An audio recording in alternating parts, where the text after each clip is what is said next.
and welcome to Little Learners. In today's video we're going to be looking at 5 games or activities that you can do with your children at home to help support their phonics learning.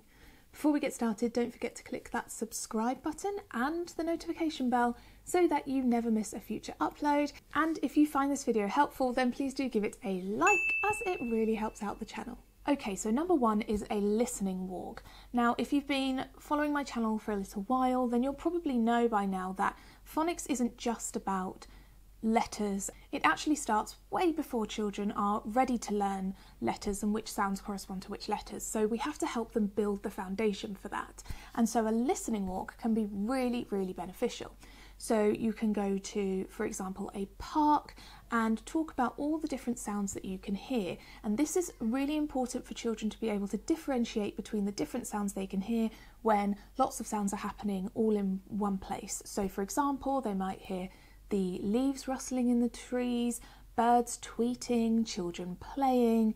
They might say that they can hear their own breath. They might say that they can hear cars in the distance. So it's all about picking out all those individual sounds, and this is a really lovely open-ended activity and you can really do it anywhere. So you could go to the park, you can do it when you're on a busy high street, you can do it in your own house, your own garden, you can do it anywhere. And this helps children to develop those skills that they need so that when eventually they come to learning sounds and reading whole words, they're able to recognise all the different sounds in a word. So for example, when they're sounding out the word cat, they can hear k, a, t, and that comes from that earlier skill of being able to differentiate between different sounds. The second game is a classic. It's I Spy, but we're using letter sounds rather than letter names. So for example, if you are saying I spy with my little eye something beginning with G instead of G. So a G might lead you to a goat rather than a G leading you to a giraffe. A G won't lead you to a giraffe because the word giraffe doesn't start with the G sound, it starts with a J sound. So it's all about thinking about the initial sounds rather than the initial letters. So a couple more examples. I spy with my little eye something beginning with B. That might lead you to a butterfly. If you are looking for something that starts with L, that might lead you to a lollipop. So lots and lots of opportunity for learning there. And again, something you can do at home or on the go. Number 3 is all about playing with initial sounds in children's existing play. So my son loves trains, so let's use that as our example. So here I have a track and only trains that start with the sound T are allowed to go on this track. So we have Thomas, T, T, Thomas, Toby, T, T, Toby. They can both go on this track. But Percy, P, P, Percy, doesn't start with T, so he can't go on this track. And you can really incorporate this into all aspects of their play.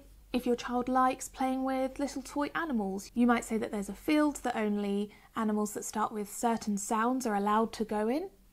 And you can really tailor this to your children's interests and make it a little bit more of a challenge as they start to understand more of those initial sounds. And again, this isn't about recognising or reading letters and sounds, although of course you can still do these activities when children are at that point. It's more about listening, hearing those initial sounds, breaking up those words. Number 4 is a sound hunt. This is definitely a favourite, I think. So all you need are some post-it notes and you can scatter some letter sounds around your house or anywhere you want to put them. You might start with, say, 5. And it might be that if your child is just starting to recognise letter sounds and the grapheme or what the letter looks like matching the sound, then you might just start with doing all of the post-it notes with the same letter on them. So say we're looking at the sound A, so you'll put a lowercase a on all of these post-it notes and put them around your house. And the child just needs to go and find them all, and you're talking about the A sound. And it might seem really, really simple just to have them all with the same letter on them, but repetition is really important. When children start learning more letters and sounds, then you can put more letters on them, and maybe you'll have each one with a different letter sound on it. So you might have an A and an all and an and an and then when children get even more confident with that, you can play the game slightly differently. So rather than getting them to just go and look for these post-it notes and coming back with them and telling you what they can see on the post-it note, what sound is on there, this time you're telling them which sound they're looking for, and you're placing each post-it note on something that starts with that sound. So for example, if you have a post-it note with a T on it, you're going to put that on a tap, because tap starts with T. So you'll tell your child, we're looking for the T sound, and then they need to go and look around the house and find things that start with T until they can find the correct post-it note. You can make this even more of a challenge if you want to. If you think your child is really confident in their phonics, you can add a timer to kind of make it even trickier, and you can really have fun with it. This is really an activity that you can expand as much as you want to, and can really follow children through a great deal of their letter and sound learning. Finally, number 5, this is the odd one out game. So you can play this with flashcards. I do have some flashcards available on my website to download, so I'll leave a link in the description box below. If you don't have flashcards or you can't get hold of any, you can always draw pictures if you want to and make your own flashcards.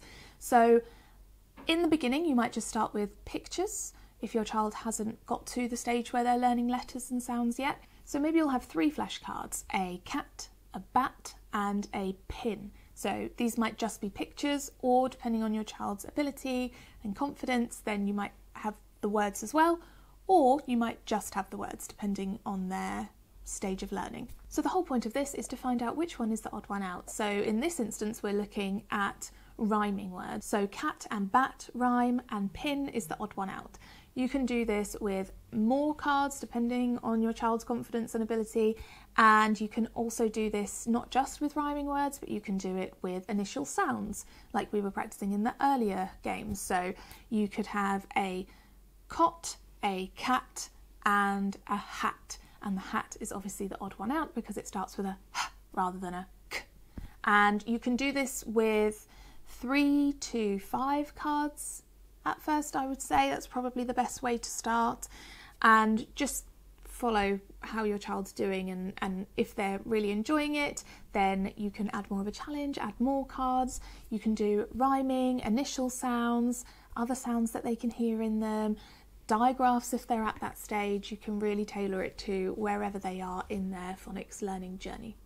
So I hope this has been helpful. That was 5 games or activities you can do at home to support your child's phonics learning. Let me know in the comments below if you try any of them, and if you have any go-to games that you like to play at home with your child to do with phonics, then leave those in the comments as well so that we can share them with other parents and carers.